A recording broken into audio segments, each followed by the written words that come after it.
Madame, Monsieur, bonsoir. À la veille de la présentation des détails du budget de 2025, analysons dans cet épisode la prévision de croissance contenue dans le rapport de cadrage macroéconomique triennal qui accompagne justement ce PLF. Une croissance qu'on estime robuste, 4,6% selon les prévisions du ministère de l'économie et des finances. Comment interpréter cela concrètement et quels signaux sur la santé de l'économie marocaine alors que le débat sur les chiffres revient sur les devants de la scène? Dans quelle mesure le public doit-il faire confiance aux prévisions économiques émises par les différentes institutions constitutionnelles? Quid du principe de la sincérité des comptes de l'État introduit par l'article 31 de la loi organique des finances? Et quels sont les principaux risques pesant sur la fiabilité des prédictions économiques aujourd'hui?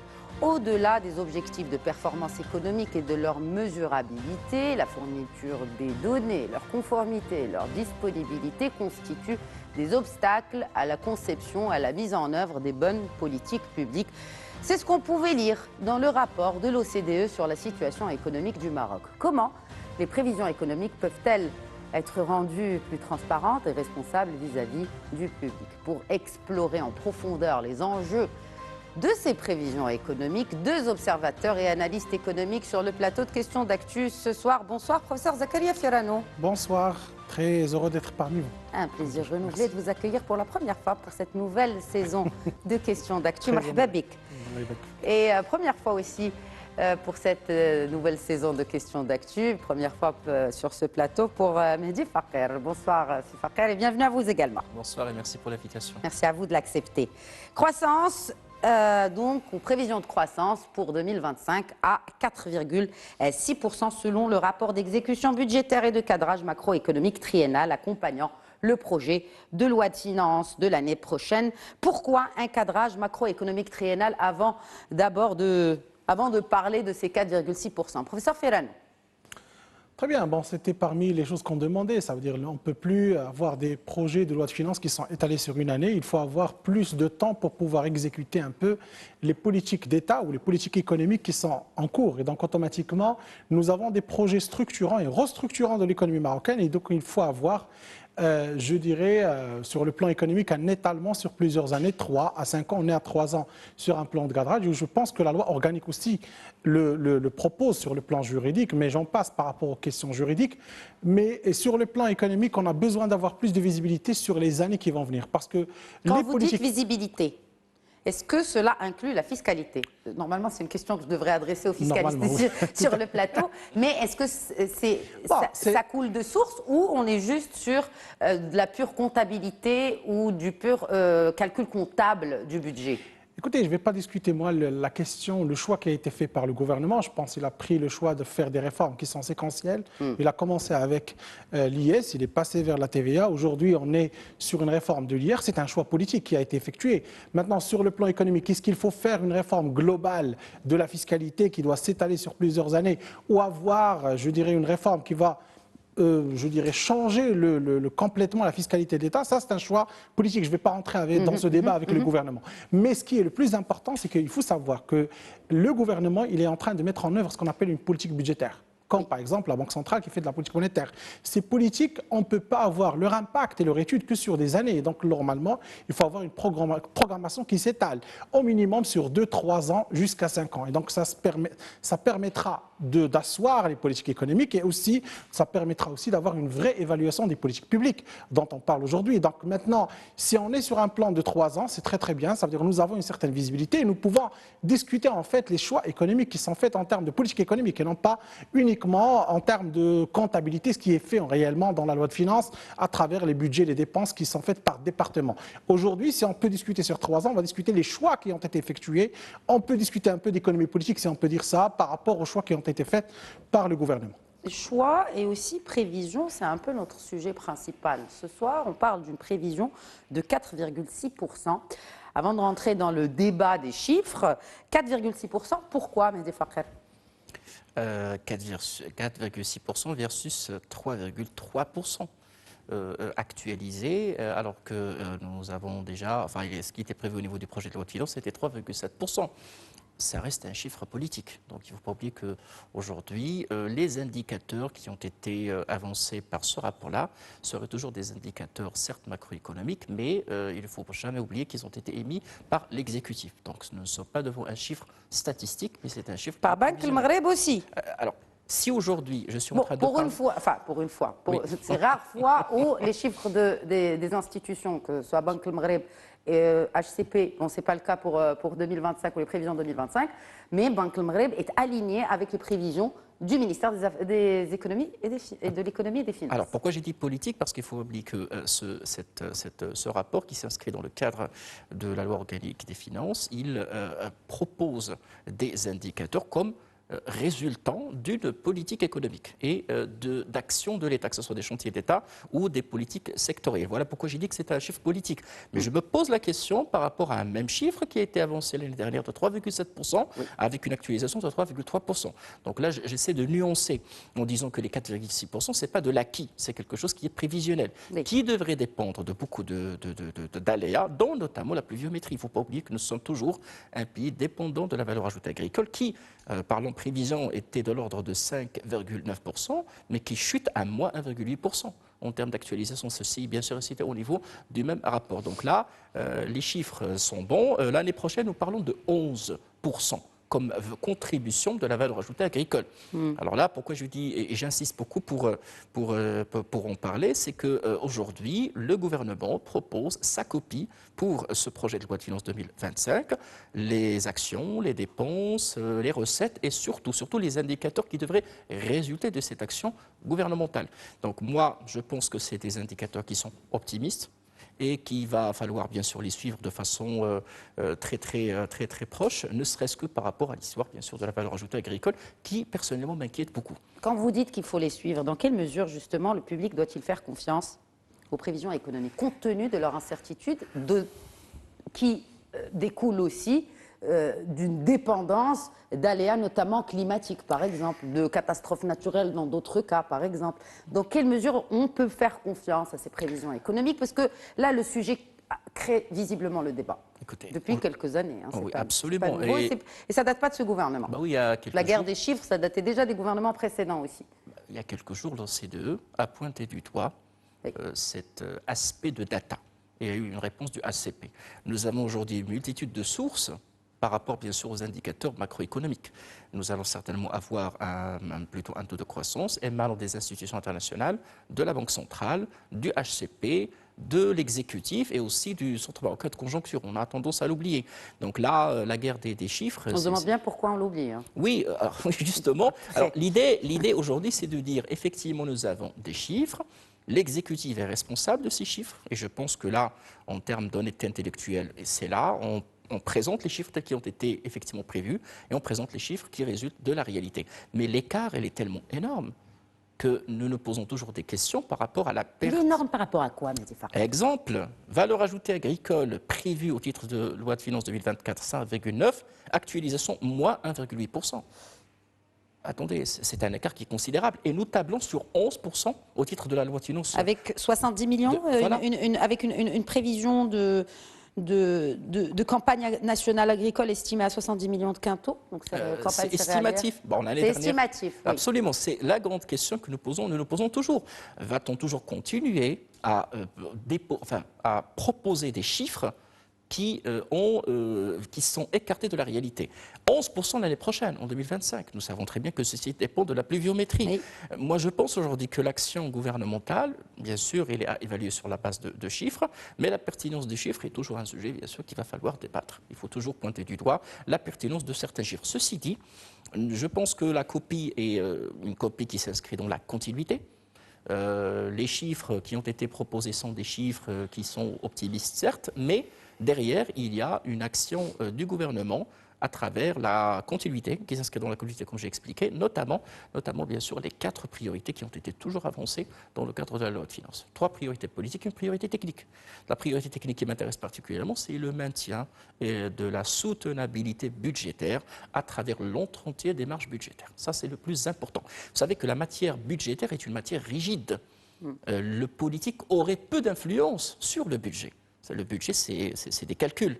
Nous ne pouvons pas aujourd'hui, à travers une action politique qui s'inscrit dans le court et le moyen terme, agir de façon considérable et substantielle sur le budget.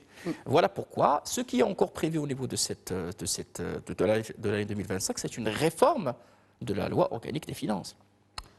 Encore, c'est prévu, c'est au niveau de la note du chef de gouvernement. Le projet de loi a été même présenté, enfin, les grandes lignes de ce projet de loi ont été présentées au Parlement. Donc aujourd'hui même, la structure de cette machine qui produit ces chiffres devrait certainement subir des changements et un relifting à l'occasion de cette réforme. À l'occasion de cette réforme qui, rappelons-le, est sur les rails depuis quelques années aussi. Absolument. La réforme de cette fameuse loi organique des finances. Absolument. Zakaria Ferrano, 4,6%, c'est un bon chiffre selon vous? Parce que je posais la question dans mon préambule, est-ce que ça donne des signaux positifs sur la santé de l'économie marocaine, bien qu'on ne sait pas s'il va pleuvoir ou pas? Bon, il y avait deux réponses. Il y a la réponse avant le rapport de l'OCDE, il y a une réponse après le rapport de l'OCDE, je pense. Bon, après le rapport de l'OCDE, c'est ce qui nous intéresse, c'est que pour moi, 4,6, c'est insuffisant. Pourquoi? Pour plusieurs raisons. La première raison, c'est qu'on tablait, il y a, je dirais, avec la publication de ce qu'on appelle le rapport sur le nouveau modèle de développement, sur des taux qui allaient aux alentours de 7-8%, etc., changer le modèle de croissance, etc., etc. On connaît très très bien les conclusions économiques sur cette question. Aujourd'hui, 4,6, si on la décortique, comme l'a fait mon collègue, on va arriver à 1,6 de contribution de l'agriculture si on arrive à un taux de croissance de la valeur ajoutée agricole de 11%.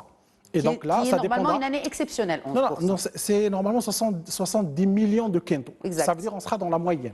D'accord? Okay. Maintenant, mais si on sera dans la moyenne de 70 millions de quintaux de production agricole, on va arriver à une croissance de 11% du PIB agricole, qui va contribuer, attention, qui va contribuer uniquement à 1,3 ou 1,4 dans les 4,6. Alors pour moi, je vais changer un peu le cap du débat. Le problème, ce n'est pas le secteur agricole.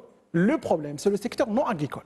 Pourquoi? Parce qu'on est en train de réaliser depuis quelques années une moyenne de croissance non agricole qui est aux alentours de 3,5, 3,6, jusqu'à 3,2. Qu'est-ce que ça veut dire aussi? Ça veut dire implicitement, c'est les conclusions du rapport de l'OCDE. Attention, je ne prends pas le clan de l'OCDE, mais il a dit des choses qu'on disait depuis très longtemps. La productivité ne marche pas, ça veut dire qu'on n'arrive pas à produire avec une grande valeur ajoutée. Vous parlez de production ou de production de données? Non, les données, c'est juste un petit clin d'œil par rapport à la réaction de Seflemi qu'a évoqué tout à l'heure Mehdi Fakhel. Si vous lisez le premier... Bon, vous me faites rentrer dans la politique. Très bien. Pas du tout. Je réponds. J'ai le courage de répondre. Si vous le souhaitez, voilà, le contraire m'aurait étonné. Non, vous ne répondiez pas. Voilà, la première page du rapport, elle indique que tout le monde a été consulté. Et de par ma casquette, je pense aussi, si Mehdi avait cette casquette peut-être dans les organisations politiques marocaines, que ce soit toutes les organisations, on ne peut pas publier un rapport qui touche le Maroc s'il n'y a pas contribution de tout le monde. Et je pense, dans la première page, on a dit qu'on a consulté le gouvernement, tel ministère, etc., etc. Tout le monde a été consulté. Maintenant, après, on revient pour dire ça ne représente pas, ça c'est un autre problème. Je rajoute à ça, parce que vous rentrez dans les données. Je pense que notre auguste souverain... Attention. Est-ce que les prévisions économiques sont transparentes dans notre pays, avant même de rentrer dans le détail de Avant que l'OCDE parle, avant qu'on nous-mêmes en parle maintenant, notre auguste souverain, il a rappelé qu'il faudra réformer le Haut Commissariat au Plan. C'est clair, pas uniquement le Haut Commissariat, tous les producteurs de statistiques. En effet. Aujourd'hui, si vous permettez, si vous rentrez maintenant à l'Eurostat, ou vous rentrez maintenant à l'AMF, ou vous rentrez maintenant à la Banque mondiale, regardez, faites votre comparaison. Les gens sont en train de développer maintenant de ce qu'on appelle real-time data, ça veut dire les données en temps réel. Et nous sommes encore je ne vais pas utiliser le terme, mais il faut faire un effort. D'accord? Il y a aussi un autre élément. Vous savez, aujourd'hui, lorsqu'on parle, par exemple, des indicateurs dont on parle, inflation, PIB, etc. Mais dans l'inflation, on est toujours dans les enquêtes. Les gens sont passés vers le web scrapping, vers le big data, vers le web scanning, etc. Et on n'a plus besoin de faire des enquêtes. On est encore dans le panier de la ménagère. Voilà, j'ai dit. Voilà, ça, c'est des grands problèmes qu'il faudra résolver. Oui. Et maintenant, l'OCDE, lorsqu'il dit « nous avons des problèmes de données », maintenant, les données, c'est les inputs.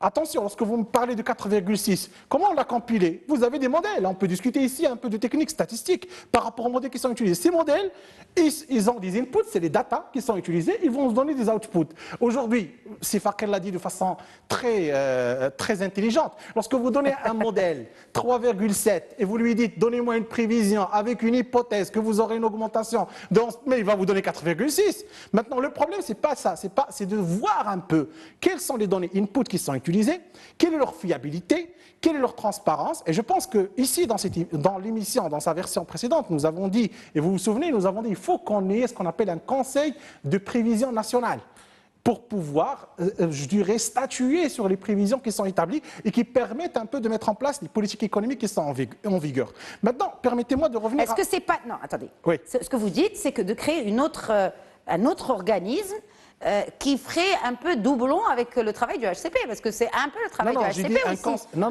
le HCP ne fait pas de la prévision. Par exemple, l'inflation, c'est le rôle de la Banque centrale, c'est elle qui fait la prévision.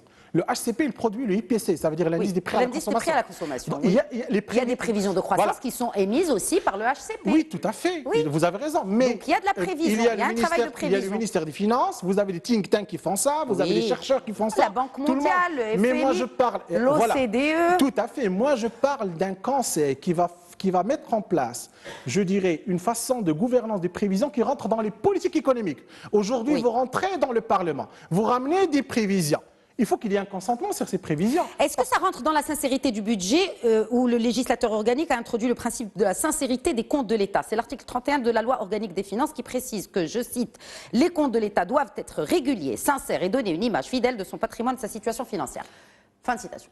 Ça, c'est une question comptable et je pense que ce n'est pas totalement lié à ce qu'on appelle la prévision. Je pense que Farkel, il est mieux placé que moi parce qu'il est fiscaliste. Donc c'est l'exécution du budget. Moi, je parle dans la compilation de ce qu'on appelle les politiques économiques. Aujourd'hui, vous allez rentrer dans le Parlement, vous allez faire de la politique monétaire, vous allez faire de la politique de change. Demain, si on flexibilise, vous allez faire aussi des interventions sur le marché. Il faut qu'on sache comment c'est compiler ces différentes politiques. Je reviens dans les quatre parce que vous ne m'avez pas laissé parler de ce qu'on appelle le PIB non agricole. Pour moi, aujourd'hui, c'est la première fois que je dis ça, c'est que pour moi, ce n'est pas l'agriculture qui pose problème, c'est le PIB non agricole. Il faut qu'on sorte du problème qui est lié à la création de valeur ajoutée au niveau du PIB non agricole. Qui dit PIB non agricole, pour les gens qui nous regardent... Ça veut dire que nous n'avons pas la capacité... Voilà, je vais expliquer rapidement.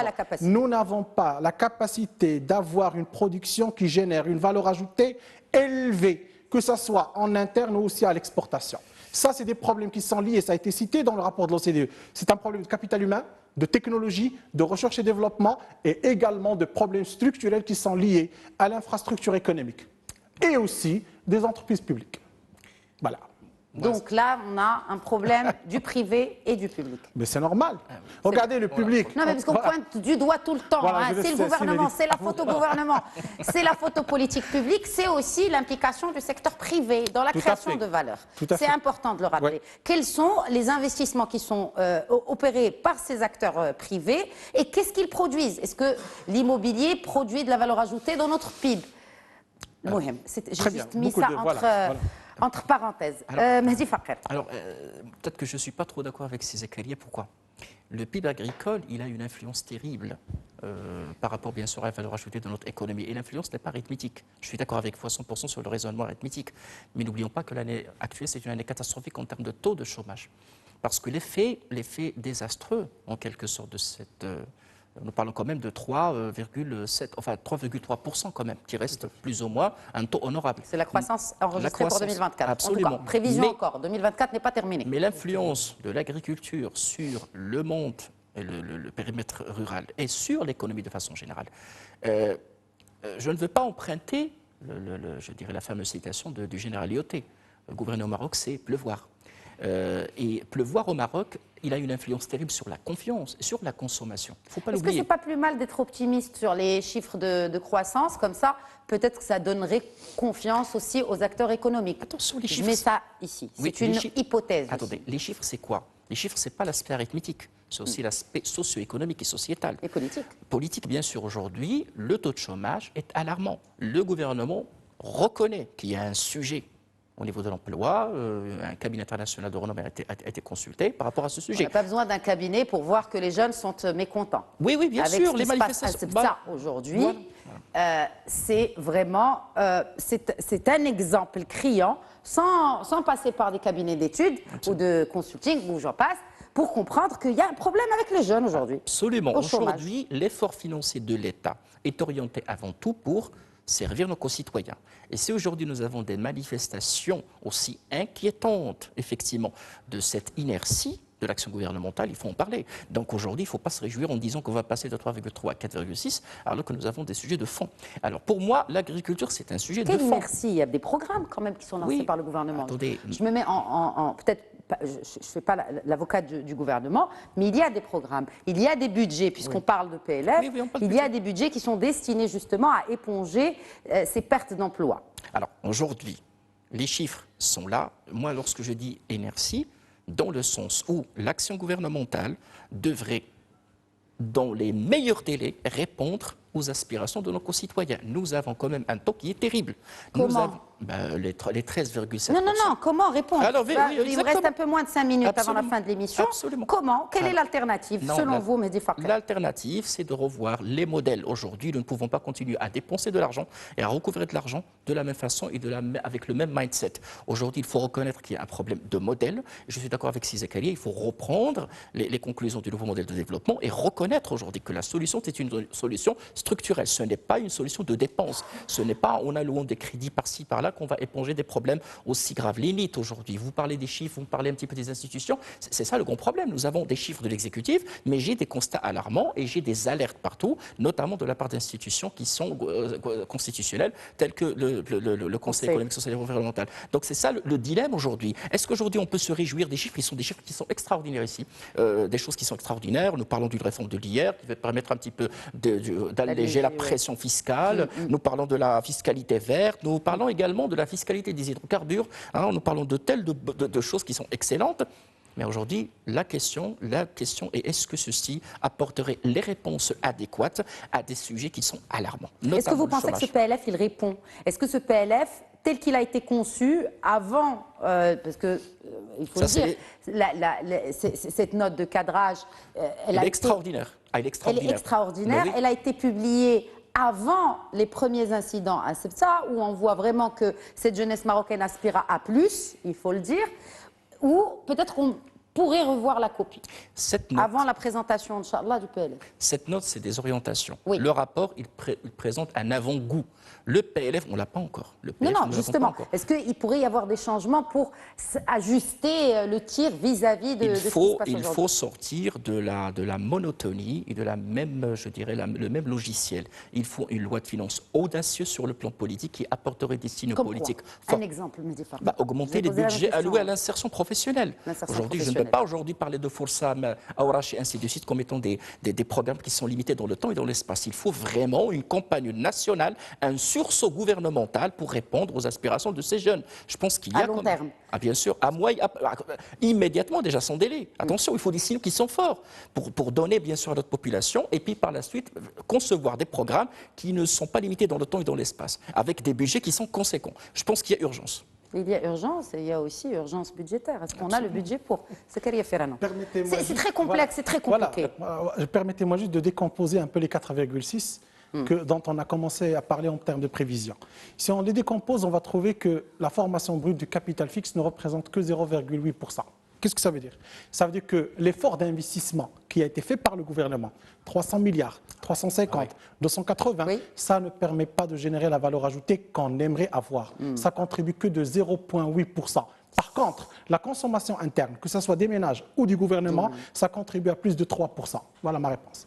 Donc il faut aujourd'hui booster, doper la consommation, doper la productivité et aider et apporter. Parce qu'aujourd'hui, l'investissement est d'une qualité médiocre. Malheureusement, comme l'a si bien dit Cissé Kallié, on dépense beaucoup d'argent, mais qui sur l'investissement public. Et encore plus la demande extérieure, parce que la consommation, l'investissement, ça rapporte combien? À tous les deux, 3,2. Donc le reste, ça reste pour l'exportation. Nous, on veut un modèle exportateur.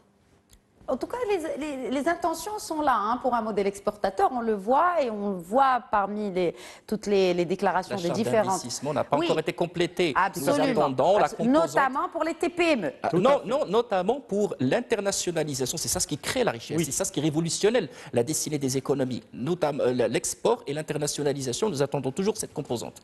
Et nous attendons le portefeuille de l'État. Ah oui. Parce que c'est très important. Ah oui, oui. Et nous attendons aussi le PLF. Bon, mais en tout cas, une émission en avant-goût de ce PLF, de ces prévisions économiques qui intéressent beaucoup de monde et qui aujourd'hui aussi plane sur et prend une grande partie de l'actualité nationale. Merci beaucoup, Mazi Fakher. Merci Zakaria Ferrano. Merci. Merci à vous de nous avoir suivis. Très bonne soirée à tous.